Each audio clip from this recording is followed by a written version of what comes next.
welcome to the Real Recovery Show. Our episodes air every Friday at noon, and you can catch us on YouTube, on Spotify. Just go to themeetingspace.com and you can see all of our episodes and links to the different platforms there. Today's episode is going to be on dating and relationships and navigating through that and getting healthy in recovery at the same time, leveling up. And as water rises to a new level, it will attract a new situation, a new type of person. It should anyway.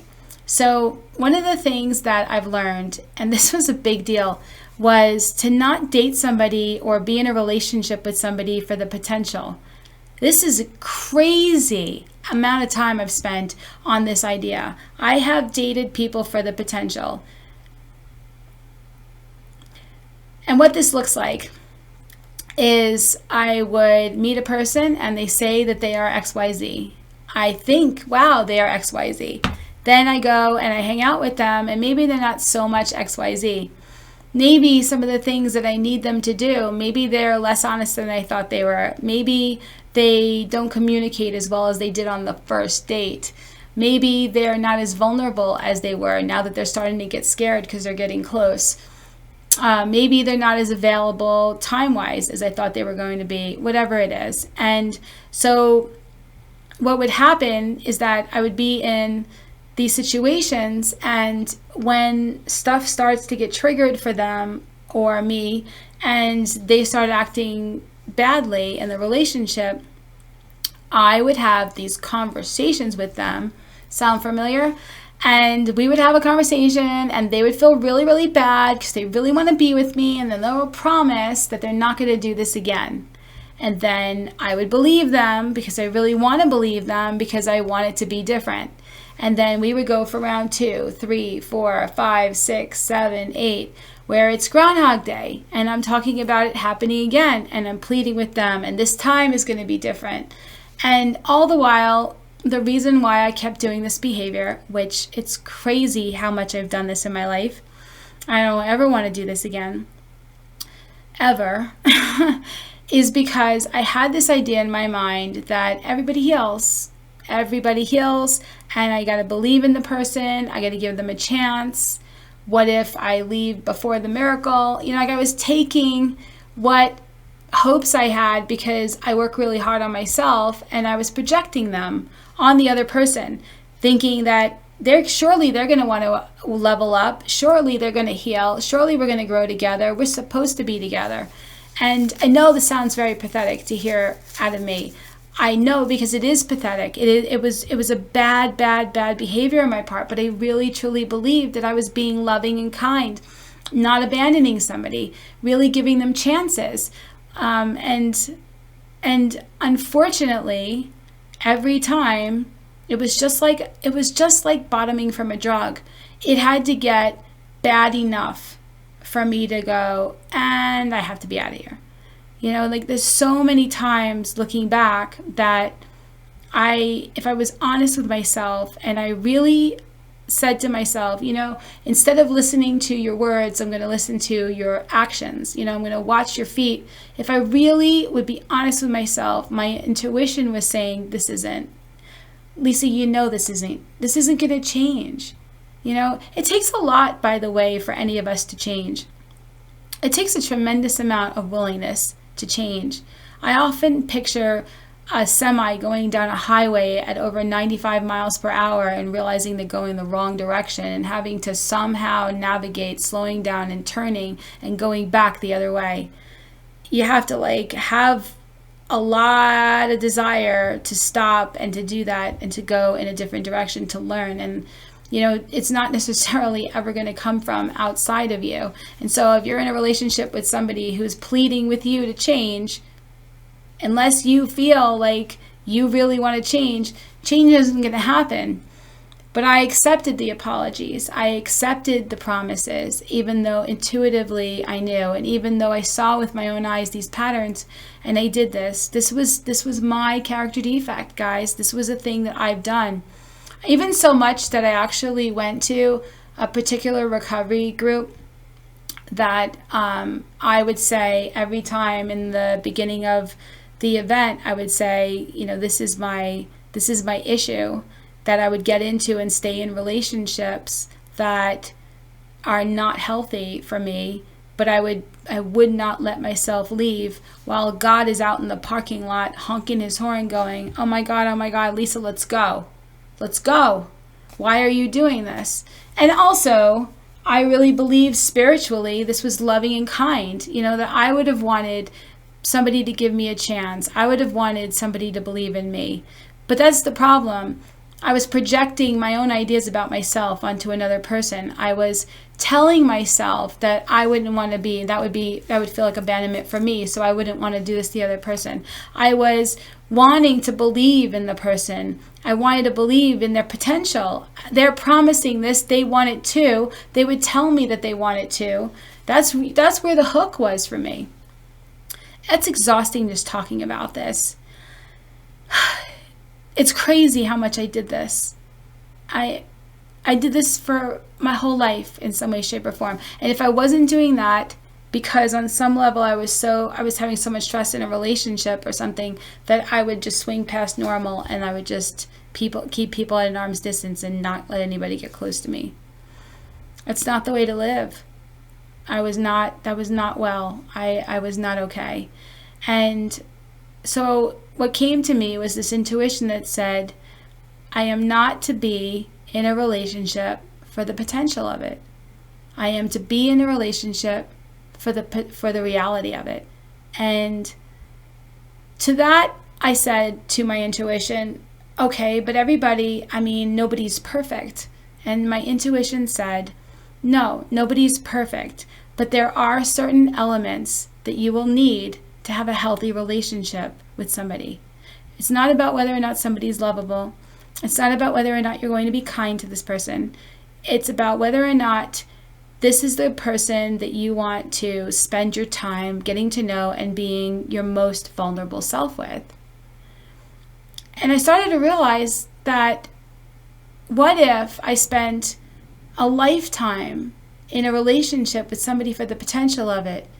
I would never have ever experienced people really being what I needed. And everybody has different needs, but ultimately, if somebody's healthy and they're getting healthier, and as I'm getting healthier and I'm being more positive and I'm being more solution oriented and I take really good care of my body and I'm taking better care of my mind and I'm meditating and I'm praying and I'm relying on a higher power or whatever it is I'm doing, I'm spending time in recovery events and I'm interacting with people and I'm sharing my experience, strength, and hope with people, and I'm listening to people share theirs, and I'm feeling fed. I'm feeling fed by all that. And then I go and I date somebody or I get into a relationship with somebody who doesn't do that, isn't coming from a place of seeking to know who they are and to grow and to level up and to face their fears and to talk about it. I don't need somebody to have a perfect body or the perfect job or or a certain amount of money or anything. Like I don't need that. But what I do need, and I've come to really understand this is a need, not a luxury, is I do need somebody who's going to be able to be honest with me, who truly, truly wants honesty, who appreciates what that path of truth and self-inquiry and authenticity bring, that's life, that's really living, because we're tapping into who we really are, doing what we really feel we want to do, and then having that kind of situation with people that I now have embracing more and more in my life, because I'm not putting all my energy on people who are not doing that, has fed me, has fed my life. And, I really truly believe that you could take two people and bring them together, and if they're not focused on the solution, if they're not hungry to learn, to know, to awaken together, then that relationship is going to be as deep as the least deep in it. And I don't know, it's each person's job to go within and to find what their truths are. But when we are staying or attracted to or staying in a situation that's not healthy, the intuition is out of alignment. I'm not listening to my intuition. I'm out of alignment with my intuition. I should say it that way. And I'm out of alignment with my own authenticity, because if I was really, really honest, this isn't something that I like or want. I just wish that this person specifically was doing things differently. And that's crazy. That's crazy. It's crazy. So yeah, no dating or being in a relationship with somebody for the potential. Now everybody is going to grow together and they're going to have potential to be better at whatever it is that they're doing, but I can't need them to be better for me to be okay in that relationship. If where they're at right now is not healthy for me to be in a relationship with them, I can't fool myself on what's really going on. That I am actually going to the hardware store looking for bread. That I'm actually trying to stay clean in a mud bath. That I'm actually looking to be fed by something that lacks nutrition. I don't want to be interacting on a deep level with somebody who is lying or lying to themselves to that level. I can't do it. I can't do it. I would rather be alone. And being alone is not being lonely if I have a host of friends that I love and I seek to be with God, with my higher power. I feel very happy to be alone. I feel good, and that's very important too. And so it's crazy too, because I would be in relationships with some people, and I would say that I'm not really 100% sure how much of a percentage of the people that I was dating in relationships lied to me. I feel like over the years, as I've been growing and leveling up, as I've gotten more honest with myself about things, I feel like the people that I was attracting were being more honest too about things. I very rarely had a situation where my ex-husband lied to me. I had people in my life that were telling me the truth. And then as I was willing to, there were some people in my life that especially one that I knew for a while, and this person lied. And, I was not seeking to be in a relationship with this person. This was a work situation, and then it was a friend situation, and then it became a romantic situation.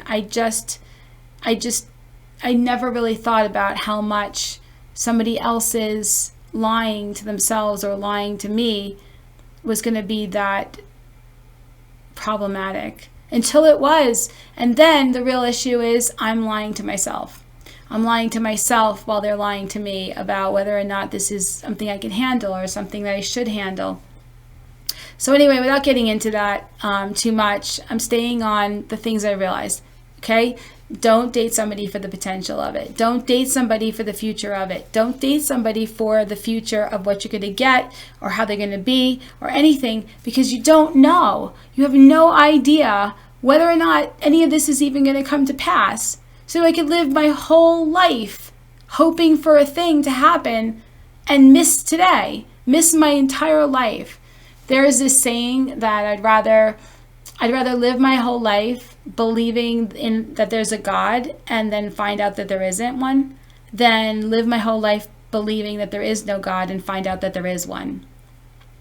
And so I always loved that. I always thought that was a very profound statement. But I have applied it to a relationship now. I would rather be single and live my life letting go of the idea of having a relationship with somebody that is going to become something if I put tons and tons and tons of work into it. I would rather live my life single and find out at the end that if I really, really pushed harder, that relationship would have finally clicked in and I would have had a moment with that person where it was really good. Then than live my life working so hard on a relationship with the talking and the conversations and the pleading and the crying and the anger episodes, and then at the end find out it was never supposed to be. I need to know that. I need to live in day-tight compartments, and I need to be in reality about who I am interacting with, because what I eat, the things I think, and who I interact with, it's all part of my world. It's all part of my consciousness. And if I'm attracted to people that are not healthy for me, then I need to ask myself why. Why? And one could say, oh, but everybody deserves love and needs love. This is not about that. I work with people and help people heal that I would never be in a romantic relationship with, but these are people that I feel called from an intuitive level to help them.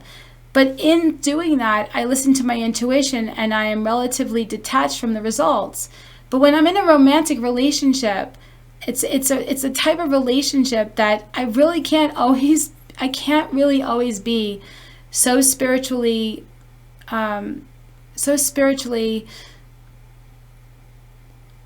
aware that I don't have some sort of need. Like when something comes up to heal, I want to be able to know that I could just be myself with somebody.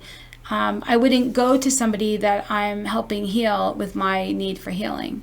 I seek to be helpful, and I seek certain people to talk to when I need to process something that's coming up for me.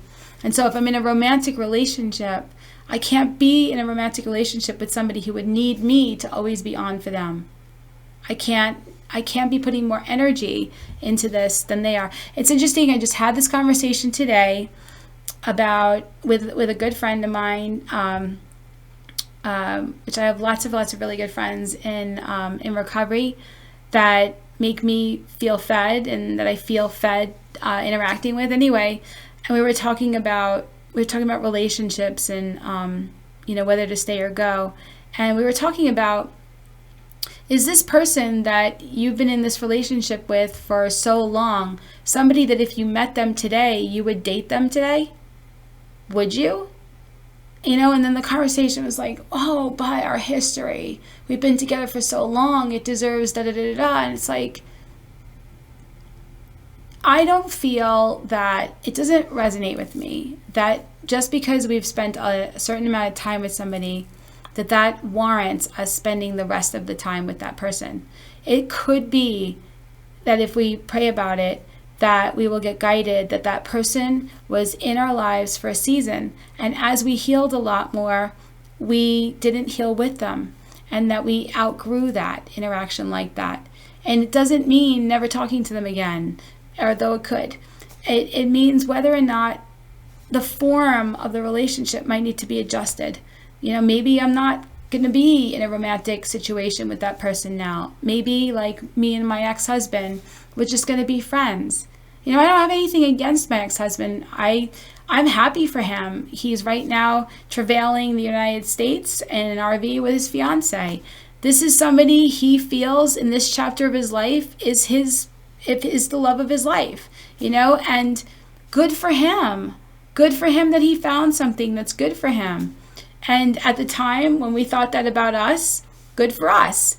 But if I really truly believe, and I feel like he would probably agree with this, I don't know, but I was going to say, there were times we really should have just been friends the whole time.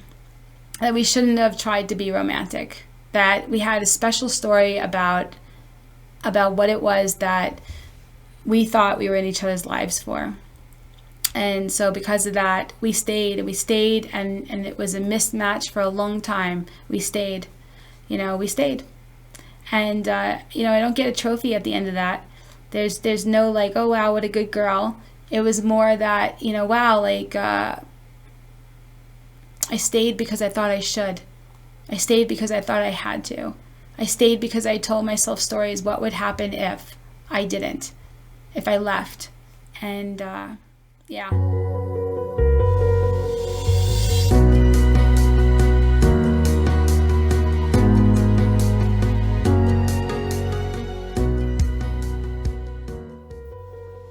The meeting space is a facility with over 100 weekly recovery meetings for addiction from alcohol, drugs, sex, food, gambling, codependency, and PTSD.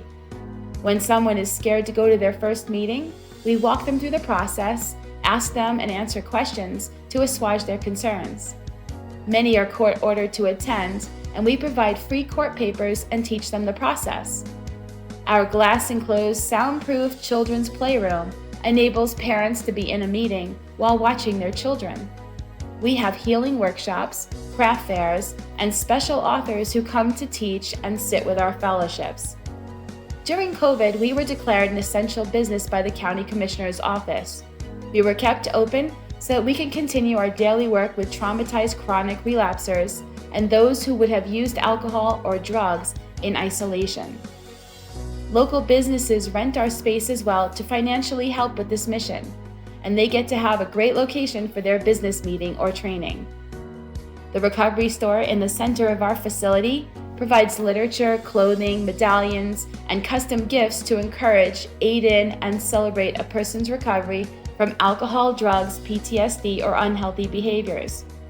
Both the recovery store and the meeting space are open every day, including holidays. Saving lives, educating the community, reducing social stigma, providing a safe place for people to heal. Our nonprofit is supported entirely by donations by people like you who want everyone to have a place to go to heal.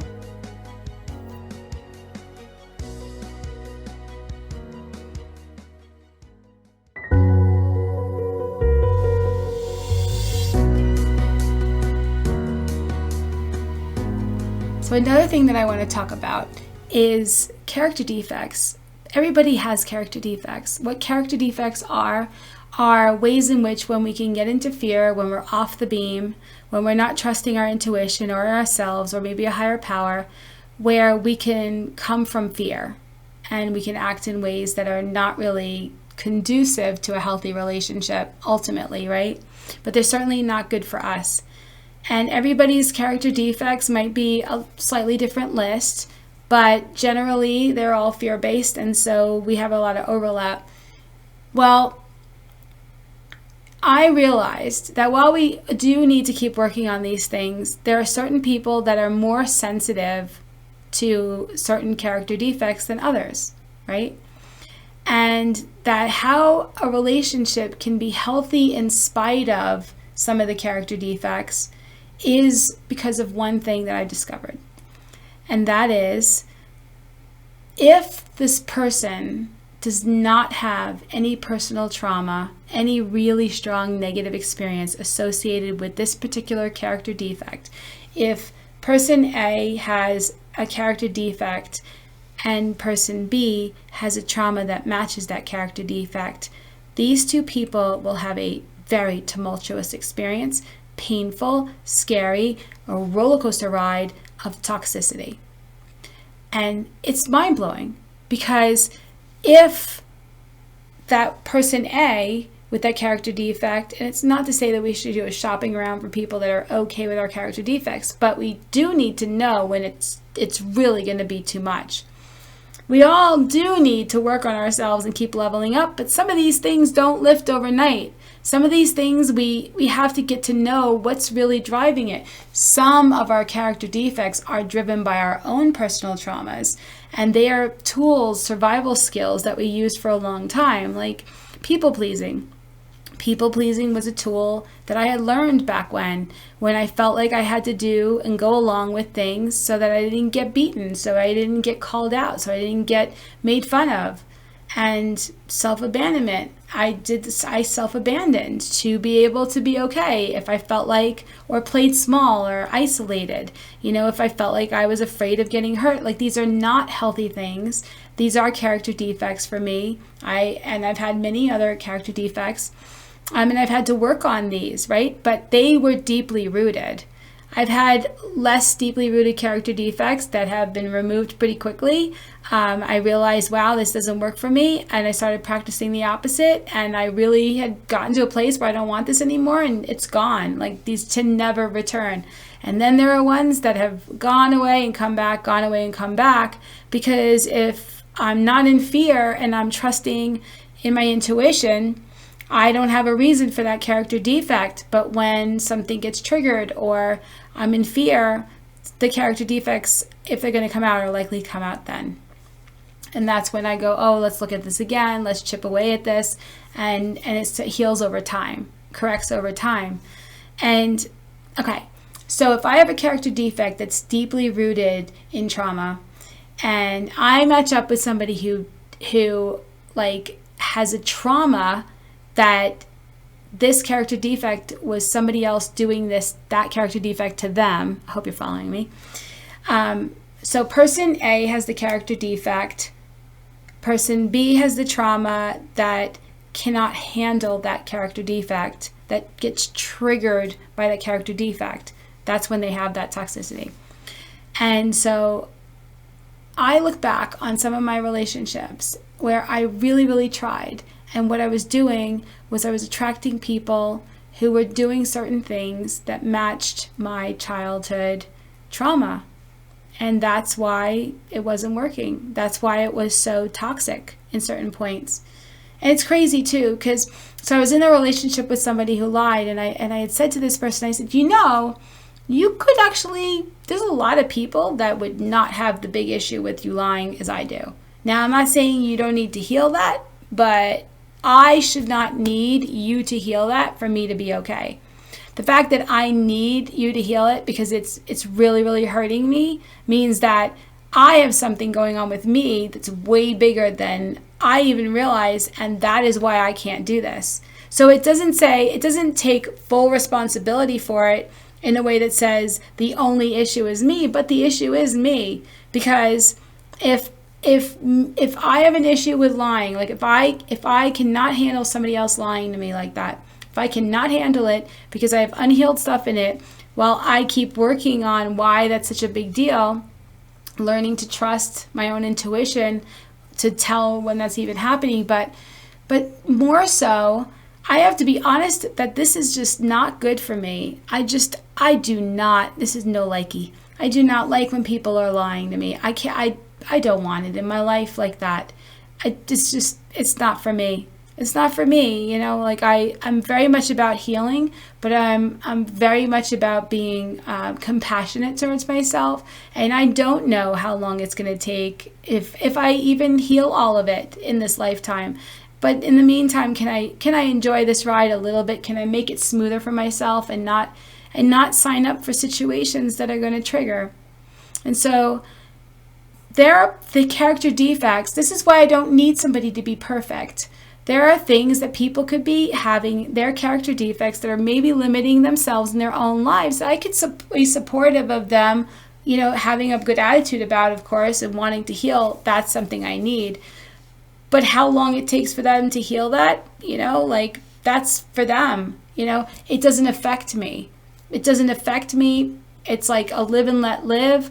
I have a lot of relationships in my life where their character defects are not the kind of character defects that trigger my traumas. And I'm able to support and be supportive and loving.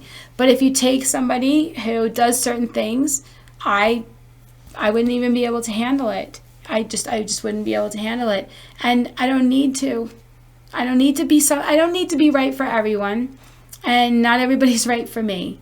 It's important to discern, to be realistic with myself. For example, somebody could smoke pot and they could feel that this is right for them. I'm not saying that's a character defect, by the way, but I don't smoke pot and I do not want to be around it. If I'm around it, I am concerned that there's a part of my mind, if I am in a relationship with somebody who is smoking pot on a regular basis, I am concerned that a part of my mind will start to think that it's okay for me too. Because pot was one of my drugs. One of the things that I was addicted to. I was high morning, noon, and night. And I really don't know. It's possible I could be around a person and I don't ever get that kind of thought in my mind that maybe I could do it. But I actually don't even want to take a chance. And I'll tell you why else. It's not just because I'm concerned that I would end up using the drug. It's because I also really, really don't want to be around somebody who's mentally lubricated. I don't want to be around somebody who can't be clear-headed and present with me. I value that right now, but even more importantly, it's a trigger. And I need to know that about myself. Both of my parents were checked out. Both of them. It was really difficult. It was a really difficult experience for me. And it is like gaslighting when somebody gets high and they're a completely different person.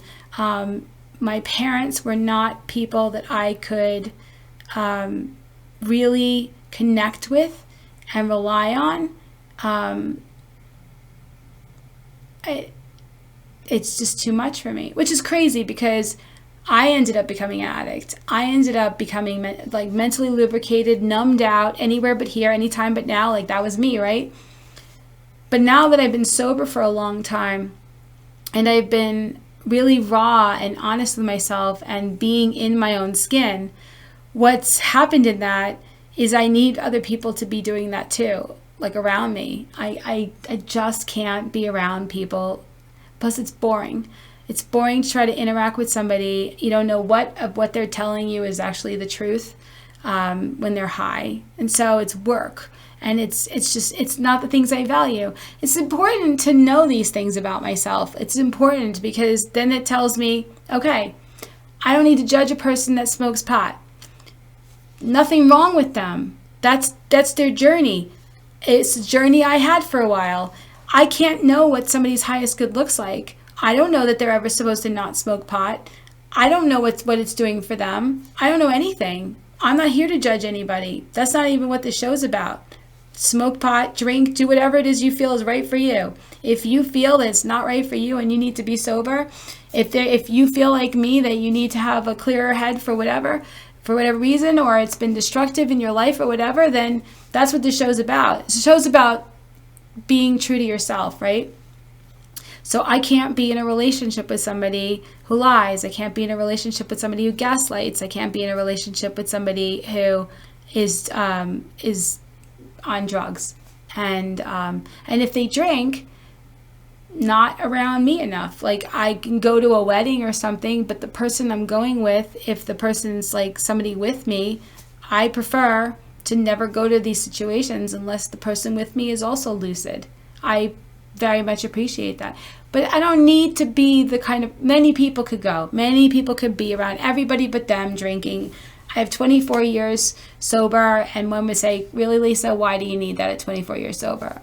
It's what I need. I have to be honest with myself. Why not? Why not go with what I need? Why not be honest with myself about what I need? And that is what I'm saying. It's really important to know if something is a trigger, if something is a trauma, it's important to know that then what is it that we do not want to have in our most intimate circles. Now, we're going to be around things that are going to trigger up stuff to heal. We do want stuff to get triggered up to heal. We are not trying to avoid things.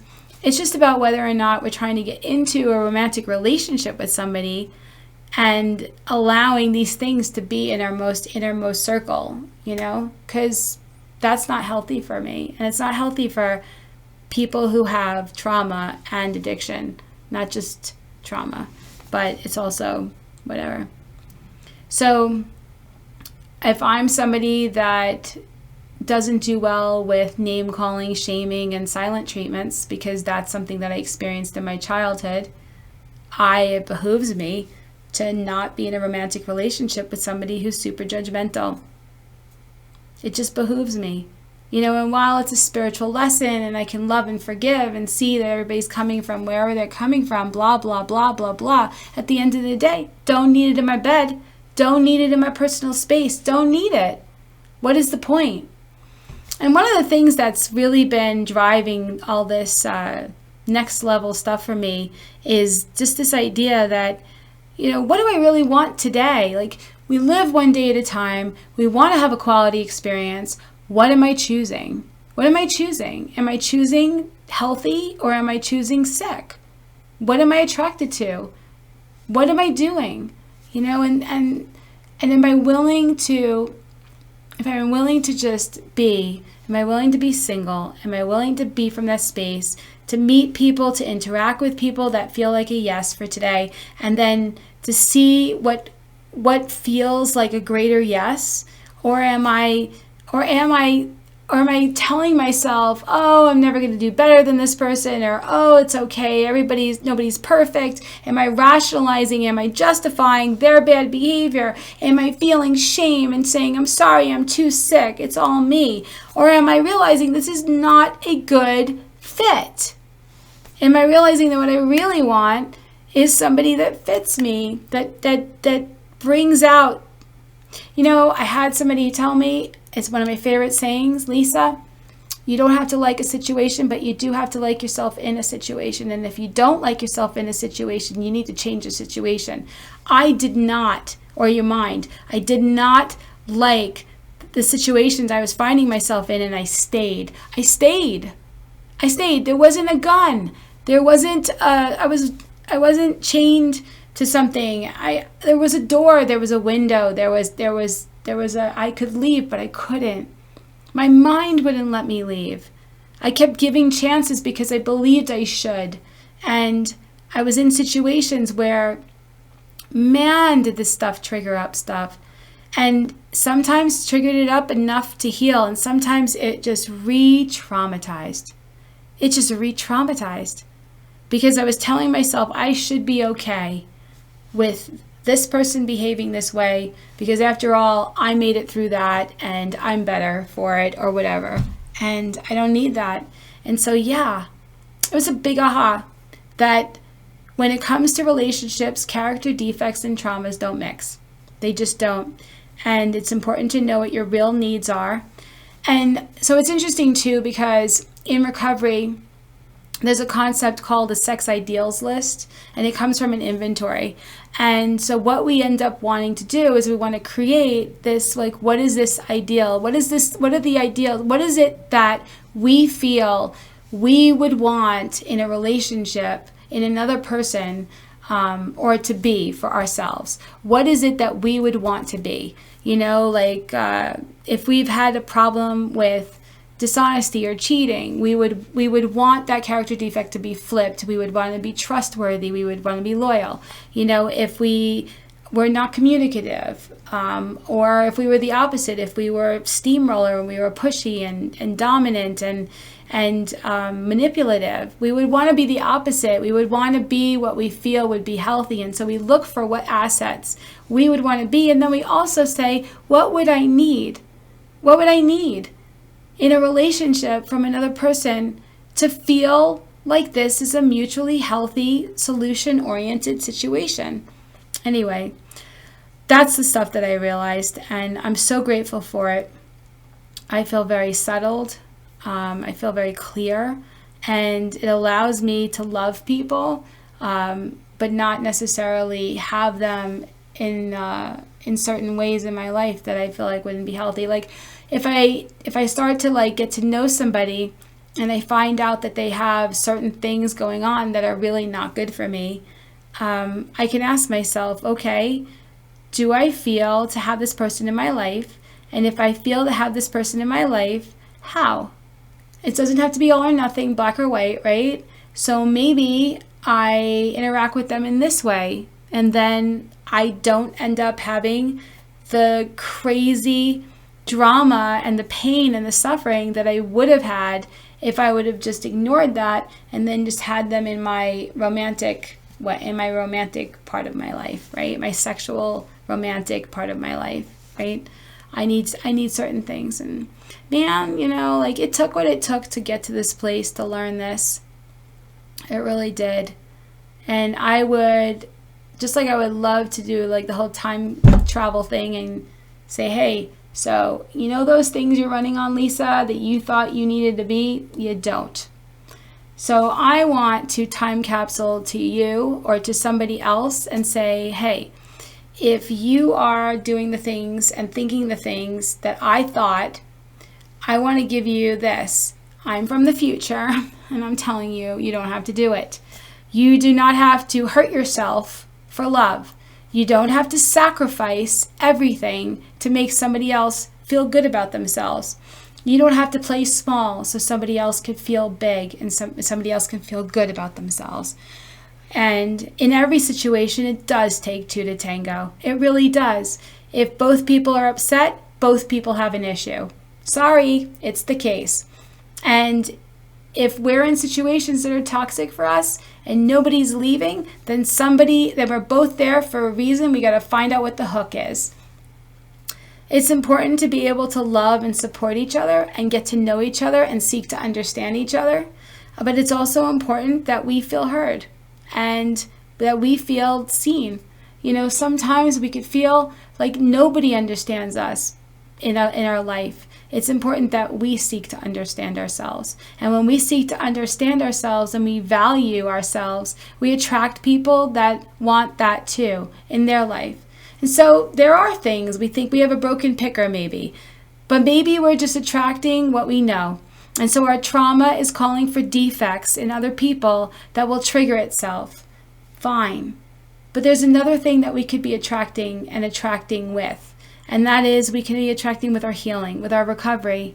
And so if I own my recovery, if I own my healing, if I say, oh, you know what? I am so done with that. Like I used to argue. I can't stand arguing now. If somebody starts to get like where they need to be right, I start actually feeling tension in my chest. And I feel this feeling and I go, yeah, I'm not feeling this. If I'm around somebody and we're on a date and they go off on and on about the this, the that, the negative, judging people, judging their past, judging their ex, and it's like, oh, and like they hate this. I go, wow, okay, this is information. They're telling me where they're at in their thinking. They're not in a position where they're taking responsibility for their experiences at all. And they have so much negative energy around it. I think through it. I picture myself in a relationship with them and I think, God, I wouldn't want this. I wouldn't want this negativity. I'm trying really hard to just stay clean in my own life.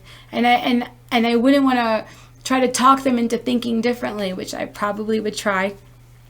And I wouldn't want to be a victim, which I probably would think I was. I would want to just be able to be and put peace first. And peace has to be my most important thing. If peace and intuition and true unconditional love are not my most important thing, then what happens is all these other things come first and I don't get to experience peace. And I don't get to experience like really feeling that love, and it's not even a romantic love, it's a love for another person. I also realized over time that there are two types of love.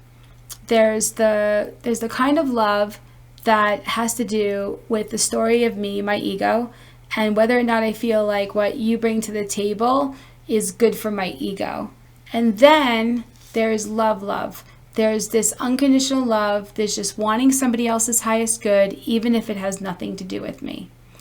And I had this amazing experience once. I had a very egoic love for my ex-husband, and one time he was there for me when I had stuff coming up in the middle of the night. It was like 2:00 in the morning. I couldn't actually get in touch with anybody at that time. I wasn't even going to try to help me with this thing that came up. It was like razor blades. It was such a trauma that was coming up to heal. This was many years ago. I was living in Texas at the time, and man, he helped me. He just like proverbially just mentally held my hand through the phone. And I was like rocking myself. I was crying and everything. And I was like wanting to die. And the next morning I'm walking and everything was beautiful. And I realized like, wow, he probably saved my life last night. And I said, you know something? And this just came over me. And this God consciousness. I want his highest good. I want his highest good, even if it has nothing to do with me. And I didn't know this. But for the first time in my whole life, I really, truly was consciously loving another person unconditionally. Like I didn't need him to be anything for me. What an amazing thing, an amazing feeling to have. So I got back to my house. I called him. I was so excited. And he told me, funny you should say this, I just got a job offer in Las Vegas. And I said, you have to go. And he had stories about why he should stay, and because I had seizures and I was sick at the time. And I said, nope, you got to go. You got to go. This is all you talk about is becoming this big time nightclub DJ. So you got to go. And I even drove him from Texas to Las Vegas because he got sick, and which he never did. But he got sick, and he was in the passenger seat, passed out, and it was like driving 90 miles per hour. And anyway, in a car that really shouldn't have gone 90 miles per hour. But anyway, but I knew now. I had detached. This is a person I loved and I wanted so badly to be part of my life, and I wanted from him. And then I found myself in a position where I just wanted for him. You know, like, God, to get to that place. And I was like, hold on to that, Lisa, because you're going to go back in your ego with other people. You're going to go back in your ego in the future with even him and need him to be a certain way. And you guys are going to get married when he comes up with his own story that you should move to Vegas and marry him. And you're going to believe that you're supposed to be together, and you're going to have all these stories that you're running on, and then your expectations and your needs, because you're putting all of your needs in this basket with him, and you're going to go through all this trouble. And that's what happened. And so now I'm back to wanting his highest good. I don't want anything from him. And I want to be that way in relationships with people. I want to want their highest good and not want anything from them. Be gracious and accept, and be happy when there are people that come into my life that I feel like I'm being fed in the interaction. Be really fed in that. But trusting that my intuition will say who and when and who and where to go, and not make any one person up on a pedestal my source. You know, a relationship with this person being my source. I can't do that. My source has to come from within. It has to come from a power greater than me. It has to come from my intuition. So that's the thing, you know, this is where I'm at now. I've had a lot of ahas around this, and I am comfortable giving from my overflow and not self-sacrificing, not being in a relationship for the potential of it, and seeking to join with people who I feel a yes, that I feel like we can have an experience together that adds to each other's lives, that doesn't tax it. And knowing that in the walk of life, we will be called to be supportive to each other, because we'll naturally want to. I'll say this last thing. People often say, you know, what do you do for fun? And then what do you do for a living? And I say, well, honestly, they're kind of both the same in many ways. The only thing I do that I don't do for a living that I have some things I think are fun, like hiking, camping, road trips, and board games and stuff like that. And other things, my dog. But what do I do for fun? A lot of it is work. You know, it's joining with people. It's creating products for the recovery store. It's figuring out solutions to problems and stuff like that. It's speaking at podiums and having fun with that too. And I don't know, because in my life I've learned I want to do only that which feels like a yes. And so if I'm doing only that what feels like a yes, whether it's in work or in interacting with somebody in my life, I'm going to have a feeling of just a lot of yes. I mean, it's really quite simple, but we make it so complicated. We look at all the no's and try to make them yeses, and they don't become yeses like that. We can't take something that has the potential to be a yes and force it into being a yes. It has to be that it's a yes. It has to be a yes, and it has to be a yes for today. That I don't even know what tomorrow is going to be. And that's scary to the mind that wants to control and wants some sense of reassurance and some sort of like, okay, if I do this, I'm going to guarantee to get that. But that's not how life works. We're being called to and taught to live one day at a time, one moment at a time, one interaction at a time, one relationship in that moment at a time. And yeah. So, oh God, you know, life is in session and I don't know what's supposed to happen. I can meet somebody tomorrow and want to lean into it one day at a time and find that this is somebody that I want to walk with. I could also tomorrow not find anybody and find that I'm good and I have people in my life and the experiences that I'm doing by just one step at a time, listening to my yes, that I feel good anyway. It's so incredibly important that if you're a guy or a girl or whatever, you believe that you need somebody else to feel safe. You need somebody else to validate you. You need somebody else to protect you. You need somebody else by your side just in case you get sick or something like that. There is nothing more sickening and toxic and unsafe and unhealthy. There is nothing more lonely. There is nothing more destructive than being in any situation where we are not listening to our yes. And if that is a romantic relationship, do not keep going. Stop, pause, and ask yourself, is this something that I would choose today if I didn't already have this? Is this a situation that I would choose to do this way? And there are situations like where we have a family member, maybe you have kids, maybe something's happening, maybe the abuse is coming from the kids, maybe something's happening in your life. Then in that way, there has to be something that you could do to heal, to get tools, to get support, and to learn how to not be at the effect of that.